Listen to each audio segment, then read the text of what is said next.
Now, I'm delighted to be joined by the wonderful drummer himself, Bev Bevan. And as you'd expect from a man who's worked with so many incredible groups, he's got a really interesting selection of records. He's going to choose his 5 favorite albums that he's been involved with. Now, we'll start off, Bev, at the beginning of the 70s with a band that made it very, very big in the early days, The Move. Now, which record have you chosen from The Move? I've chosen, we didn't make that many albums, we were more of a singles band, but we made like 4 albums, and the one I've chosen is Shazam, which was released in 1970.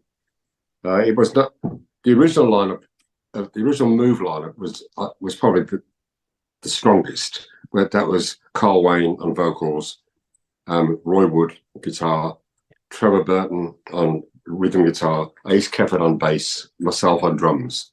But we went through a few changes. By the time we got to 1970, the lineup was myself, Carl Wayne, Roy Wood, and Rick Price, who went on to join Roy in Wizard a few years later. And there's only 6 tracks on the album, but I've chosen this album because it's my favourite drumming wise. You know, there's some really powerful stuff on here, which knowing I was doing this program, I played the album again, and it's some of the tracks are a bit overlong, maybe, but I love the performance. Absolutely. And I was going to say this, no pun intended. It was a move away from the more kind of commercial and poppy sound, wasn't it? So was that something that you did on purpose? Was it a purposeful thing when you went in the studio to do something that was a little bit harder and a little bit more kind of, I don't know, less poppy in a way? Yeah, well, I think our management made a big mistake in not when we made it in England in 1967. We should have gone to America because we worked a lot with the Who and Cream and Hendrix, Joe Cocker. They all went to America and we didn't. We didn't actually get there until 1969. And that's where, and this album was recorded just before we went to America.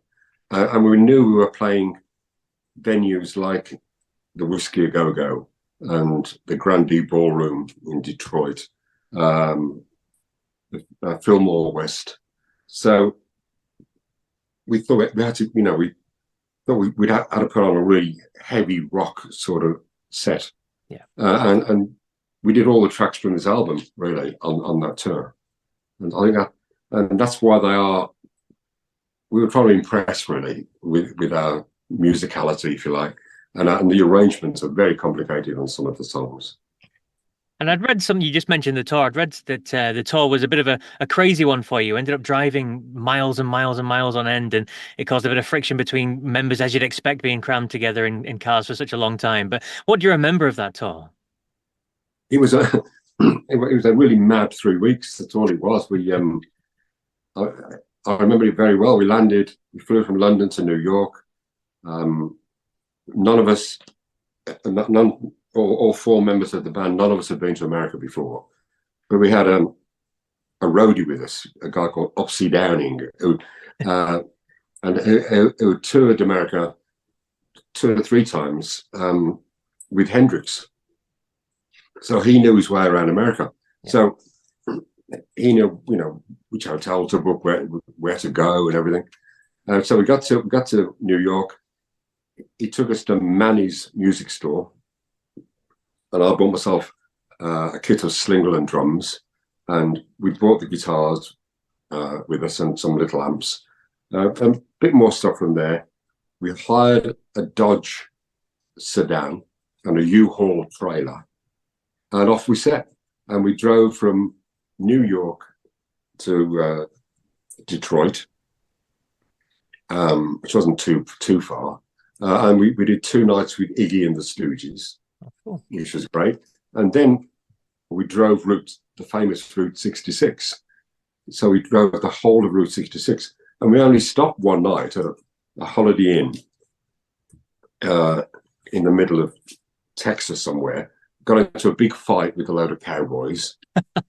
We'd all got long hair and stuff, and these guys, hey, you poofters, hey. So we got literally a fist fight with these guys. Went roaring out of town to escape them. and then drove to LA, checked in the Continental Hyatt House, which is known as the Riot House. Yes. Real rock and roll hotel. Famous, yeah.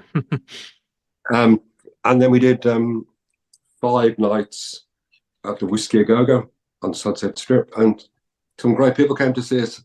We were signed to A&M Records, so the boss of A&M was Herb Albert. So he bought the Carpenters. He just signed the Carpenters. They'd had one hit. So they came. The Doors came to see us. Remember Jim Morrison being literally carried out of the club, totally unconscious, and God knows what he was on. And most memorably, I suppose, my old friend from the Hollies, Graham Nash, was there. Ah. But he left the Hollies by this time. And he was forming Crosby, Stills and Nash. And he said, "Oh, hey, Bev, this is my girlfriend, Joni." It was Joni Mitchell. And Sam, we were going back to his house, which was our house. Our house is a very, very, very fine house. So that was great. And then we drove up to San Francisco, and I think we did 4 nights at the Fillmore West, and we opened the show, and Little Richard went on next, and then Joe Cocker closed the show. So they were all fabulous nights too. So it was a very memorable and packed 3-week tour.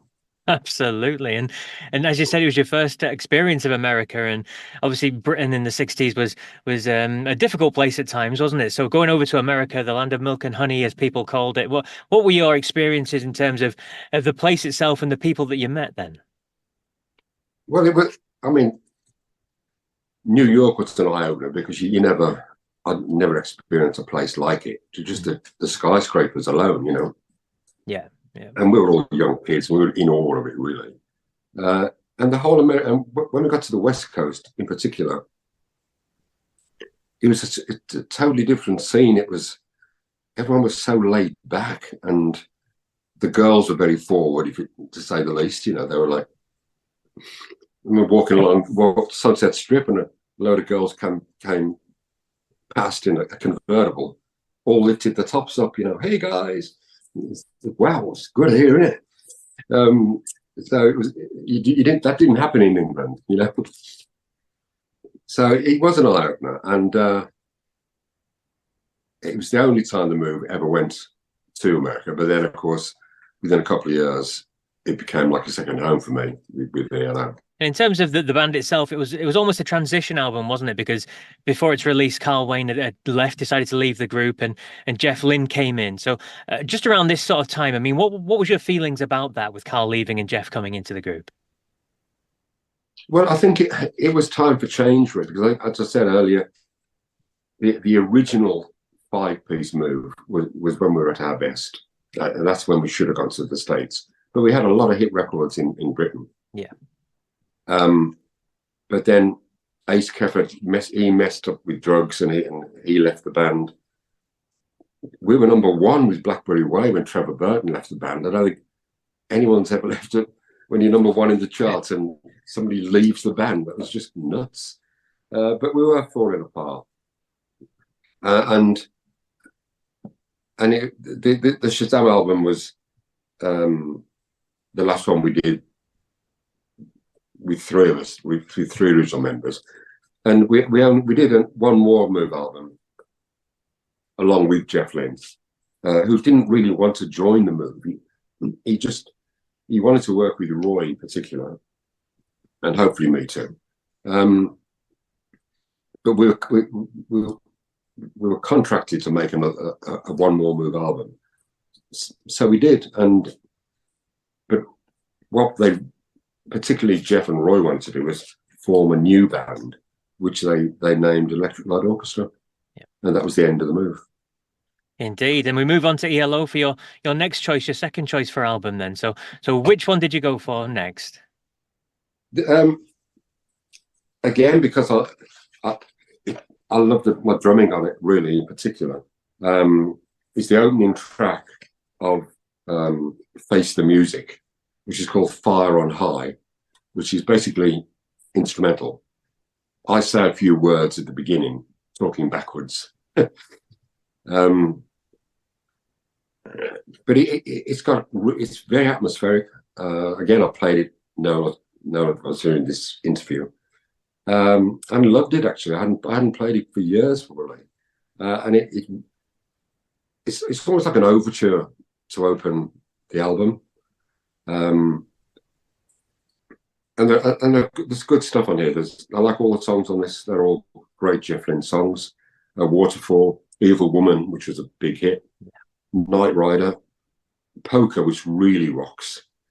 Yes. Strange Magic, which is a nice song, which I get to sing on a bit.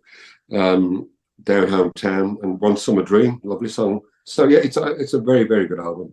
It is indeed. And you mentioned the opening words on Fire on High, and it is. I'd read that it was Jeff's response to criticism that the band received from the previous record. There was some religious group saying that there was backwards satanic messages or something on there, and this was Jeff playing around. Is that true? Yeah, I think as I recall, it was. Yeah, and because I've got the deep voice, I think I'm saying turn back. Time is reversible. No, music is reversible, but time is not. Something like that. And then so Jeff recorded me saying that, and then played it backwards. Yeah, it was a bit of a response to what some people had said about ELO. Yeah. Indeed. And just mentioning the previous record there, I mean, Eldorado was the breakthrough record, really, wasn't it? I mean, given the success, the gold rating in the US, I think it was platinum in Canada as well, Eldorado. Can you remember going into making this record then? What was the thought process on doing this? Because Eldorado was very big had the orchestra, didn't it? The full orchestra, remembering rightly. Whereas this one was a bit more stripped back again, wasn't it? Yeah, Eldorado wasn't even a hit in Britain. No. This is when we started touring America, and we started doing lots of small venues. But then a big breakthrough for us was when we were asked to be special guests on the Deep Purple tour, and that was a massive tour. It was coast to coast tour. I think it's 50-odd dates, and playing a 20,000 seater arenas. So we'd never experienced anything like that before. But we did it with Deep Purple. They were great guys to work with. And Ronnie James Dio opened the show. His band was called ELF, ELF, and then it was ELO, and obviously Deep Purple closed it. But it was such great experience to play these big arenas. So the following year, we'd had more hits, and it was our turn to top the bill. And we'd been to these places before, so we had some idea what to do. But we had such an unusual lineup that no one, well, it was unique. You know, it was the standard lead bass, drums, keyboards, but then we had two cellists and a violinist, and nobody had really seen anything like that. And the cellist in particular, Hugh McDowell in particular, was amazing on stage. Where he used to race around the stage with the cello above his head, and it was an unusual and entertaining show. You know, we didn't just stand there and play, and American audiences loved it, and that's how we had our first big hit record, Can't Get It Out of My Head, which was not a hit in England, and then the album that it was taken from, Eldorado, also was not a hit in England, but went gold in America. And of all my gold albums that I've still got, you can see behind me some of them. Eldorado would be my favourite because it was the first one. It was such a thrill, you know, to be presented with that. Yeah, absolutely. So in terms of Face the Music then, this was recorded in Musicland Studios in Germany, wasn't it? I think it was the first time you used that place, and you went to use that a lot with ELO. So what made you choose there, and what's your memories of that famous place? Well, I spent during the 70s, spent a lot of time in Munich at Musicland Studios. Had a wonderful engineer, a guy called Mac, who went on to produce Queen. I think, in fact, we recommended Queen to go there. We said, hey, we got this great studio. I'm trying to remember who recommended us to try it now. Can't remember. And Donna Summer used to do all her records there. So they're a very successful studio. I don't think it exists anymore, but it became like a second home for us, Munich. And we developed a way of recording, knowing that we're going to put big orchestras. That was the last thing that was put on, was a big orchestra and a choir very often too. So we kept the backing. I kept the drumming fairly simple, not too complicated. And I also, Jeff got me a great drum sound by double tracking the drums. So I'd go in, we'd go in, the four of us. The cellists and the violinists were not really on the albums because we used an orchestra. But so just the basic rhythm section, the four of us went in, laid down a backing track, and then once we were happy with the drum track, everything else was pretty much wiped, and they re-recorded it. But then I did the original drum track in the studio, obviously, but then we'd move the drums into the bathroom and re-record them because all the tiles it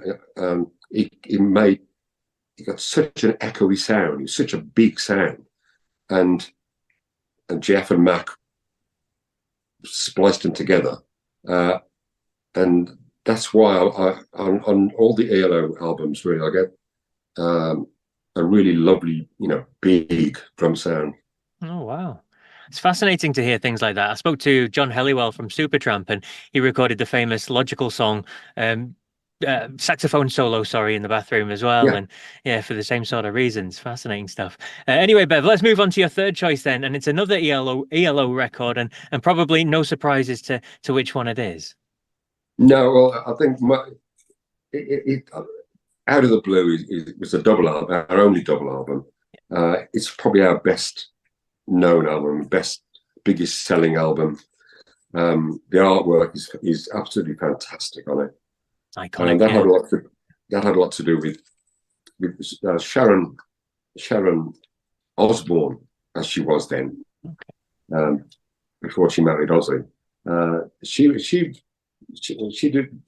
on the road with us quite a lot. She was great fun to be on the road with. Terrific. In fact, I only saw her a few weeks ago went to the Birmingham Ballet, the Black Sabbath Ballet in Birmingham.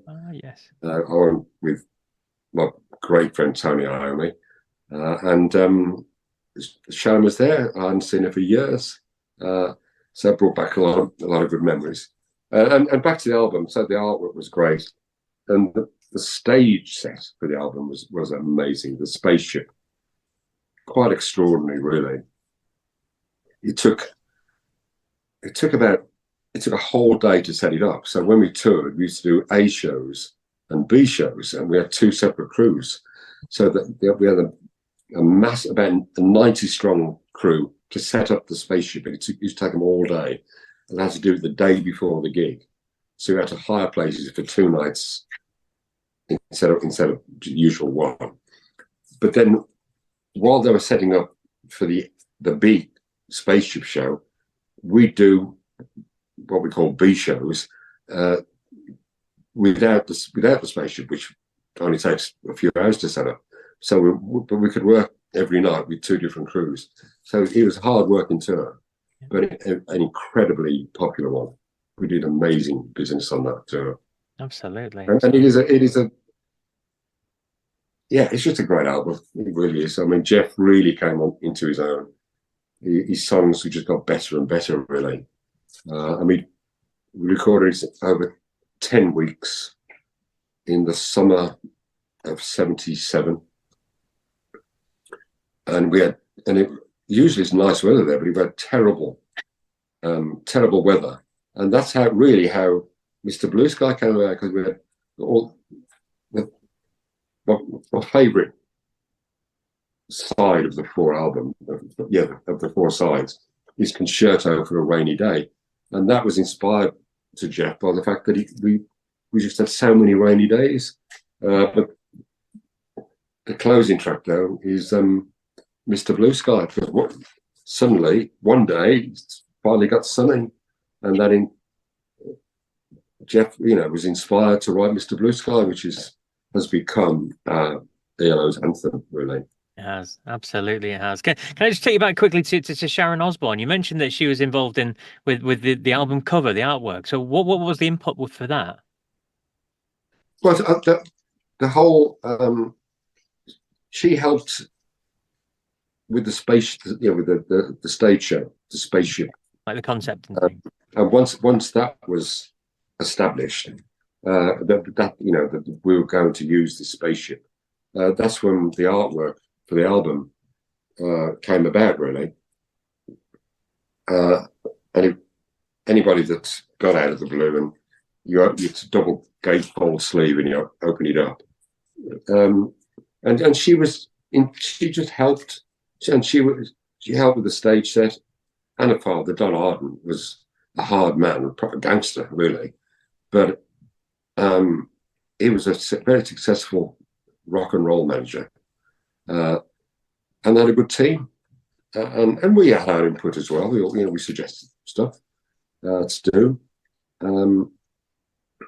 But it's very dramatic, the show itself, where the spaceship would, if you like, had landed, and the noise was amazing, and the special effects and all the lasers and the smoke, and then the spaceship would open, this roar, and crowds were absolutely, they'd never seen anything like it, and mesmerized by it. And then not only that, the band weren't on stage, it was up there, and then we'd come up on risers from below the stage, like electronic risers, which unfortunately a couple of times didn't work properly, so you had to clamber up the stairs to get onto the stage, which kind of ruined the intro a couple of times. But generally it was the most amazing start to a show, and the track I've chosen is the one that we used to start the show with. It's from the Concerto for a Rainy Day, side 3 of the album. Side 3 of the album, and it's Standing in the Rain, which is such a powerful song. And again, I like the way I play on it. Yeah, absolutely. And then just touching on, you mentioned Mr. Blue Sky, obviously, as you said, it became the anthem for the band. It's hugely popular. It comes around in TV and movies all the time. It's kept the song and the band alive in the minds and hearts of much younger people as well. So how do you feel when you see it on movies and TV shows and things like that? Yeah, well, I'm amazed at how much it's been used, but it's such. I believe it was. I was told, or I might have even read it, that it was the most played song during lockdown, which makes sense because it was a miserable time, lockdown, as we all know. But it's such an uplifting song. It makes you feel good, and I think that's why so many advertisers use it, because it's got that feel good factor. Yeah, 100%. Absolutely. Right, let's move on to your next choice of album then. And it's we're moving away from ELO now to another legendary group that you played with. And you mentioned Tony Iommi not too long ago there, Black Sabbath. So before we get to the record itself, first of all, tell us, how did you get the call to go and play with Black Sabbath? Well, I've been friends with Tony, really close friends with Tony. It's since about 1969, something like that, when Black Sabbath were just starting, when they were Earth, in fact. Yeah. Even before I knew Tony then. We just got on really well, and Black Sabbath are very different from any other band, and it's amazing how incredibly huge they are to this day. Still, they just took they invented a genre of music, and Tony, in particular, Tony's guitar riffs are just incredible. And I've kept in touch with Tony all through the years. I'm hoping to record with him this year. He's launching like a new fragrance. There's a perfume fragrance that he has out at the moment, Iommi, which is lovely. And now he's launching a second one. And he played me some amazing new riffs. So we're going to do a video to launch, hopefully launch this new fragrance. He was best man at my wedding 15 months ago. So we've all been great mates. So, but they back to 1983, they made an album called Born Again, and Bill Ward, the original drummer, was on the album, but Ian Gillan was the lead singer, who I knew well from when I toured with Deep Purple. Although Bill plays great on the album, when they started rehearsing for the tour, he just couldn't do it. Whether it was physically or mentally, it's a bit of a mystery. But in the end, they realised he was not capable of doing what is a very tough. Black Sabbath set is hard work. It really is tough. And Tony, pretty short notice, asked me, "So Bill can't do it. Will you do the tour?" And I thought, kind of listen to the album, listen to it, and then he said, "Well, and listen to all that." He played me the Ronnie Dio live double album. I said, we do lots of these songs on the set as well. And Ian Gillan was learning all this new stuff too. So in terms of, obviously you've come from ELO, and you mentioned earlier that for the records for ELO, you kind of kept them simple because of all the layers of sound and everything involved. So what was it like getting to play with Black Sabbath then? Because they're a whole different world, isn't it, with the heavy drumming and everything that's involved with touring with a band like that? It was like going back to my Move days in a way, where I was given total freedom. You just play whatever you want. The more fills, the better. You can really show off, And I used to have this on this tour. If anybody checks out any of the old videos from it, and there's a lot going around. The drum riser was amazing. It was about 10 foot high, and it was 200, 300 car spotlights in it, which used to come on from time to time. Totally blind the audience, and I was at the top of this, and it was my first experience of being in a heavy metal band, really. Although some what we do in the Move was like that, but to play to a mainly male crowd as well. Black Sabbath crowd is probably 80% men, and so that was a different experience for me. But there were such great guys to work with. I knew Tony is such a good friend. But Geezer Butler, a lovely man. Ian Gillan, fabulous. What a lead vocalist. Yeah. And a guy called Jeff Nichols on keyboards, who you never actually saw. He was sort of tucked away in the wings because he wasn't cool for a heavy metal band to have a keyboard player. But he was there. And great guys in the crew. So yeah, did 2 American tours, big European tour, including topping the bill at the Reading Festival. Yeah, and that's the record, isn't it? That we're speaking about now. The fourth choice is Black Sabbath live at Reading Festival '83. Yeah, and the crowd reaction, it's great. One of the few live albums I've played on, and I've picked Smoke on the Water because we did that.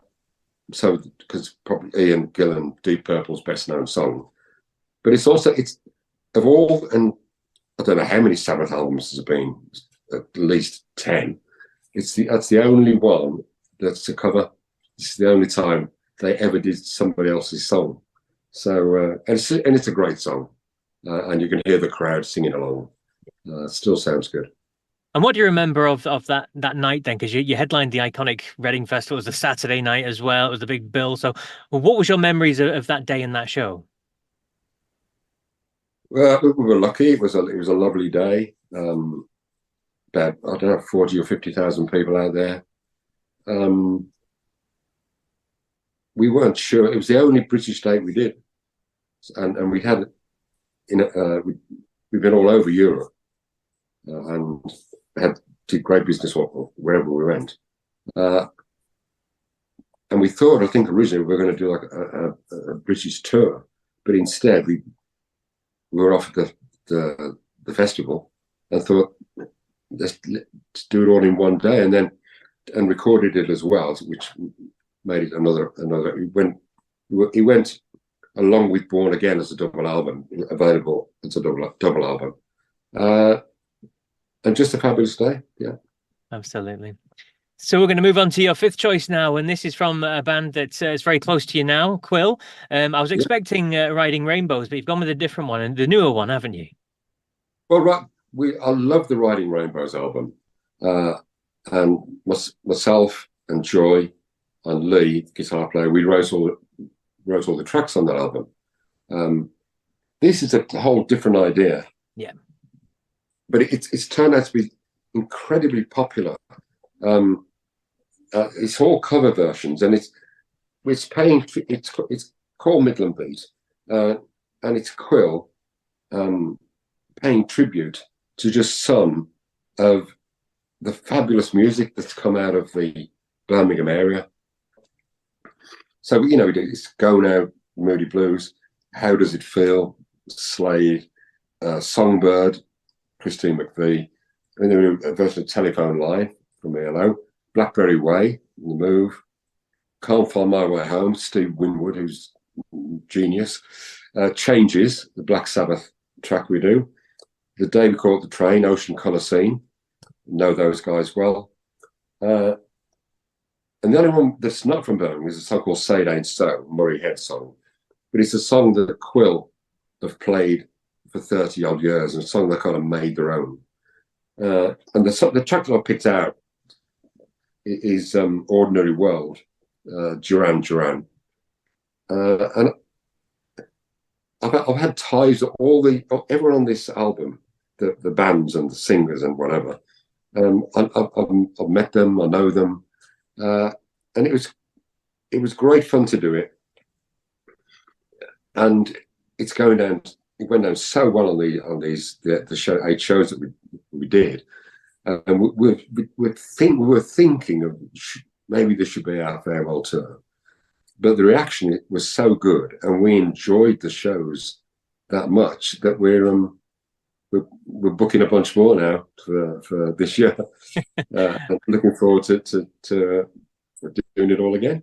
Absolutely. And so you've mentioned the tracks that's on that record and the fact that you're going to do a second one as well. I mean, so much great music came out of the Midlands area. So how hard was it to kind of just narrow it down to a set of 10 songs or so for the track list on that one? It wasn't easy. Our keyboard, Abby Brown's our keyboard player. She's got a very bluesy voice. So we got her to sing lead on Can't Find My Way Home, because she's a big Steve Winwood fan. And she does the lead vocal on Go Now, because the original version of Go Now is from a girl called Bessie Banks. And that's very bluesy. The rest of the song, obviously, Joy is lead singer on. And she chose most of the songs for it to suit her voice, really. But as you just said, there's so many more. All these people on this, and there's some people that we haven't covered yet that we will. The people that the Fortunes come to mind. They made some fabulous records. We could certainly do one of theirs. I think we're going to do a version of Heaven and Hell as another Black Sabbath tribute, because we used to do that on stage, and it worked great. So, and there's so many Move songs and ELO songs. doing a Slade song was fun, and we do it's. But we what we do, the versions are really nothing like the original versions. So we change the arrangements a lot to suit our lineup and to feature our fiddle player, Kate McWilliams. So there's always a fiddle in there somewhere, and yeah, just eye-openingly good. We didn't realize how much we'd enjoy the touring and the playing. And the audience reaction that we got was amazingly good.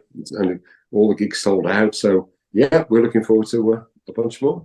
Yeah, and as you said, there's a bunch more concerts, live shows lined up. What's the best way for people to keep in touch with what Quill and yourself are doing and see where these shows are?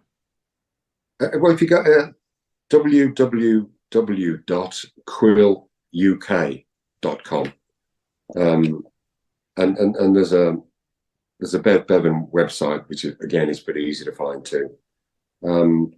So yeah, and we try we put a lot on Facebook, and so yeah, we're pretty easy to find. Please look us up. There, yeah. Indeed. Thank you so much for your time, Bev. 5 fascinating records you've chosen and some brilliant stories behind them all as well. So thank you so much for your time, and best of luck with Quill going forward. Well, and best of luck to you and your career, and it's a great show you do, and I look forward to speaking to you again one day.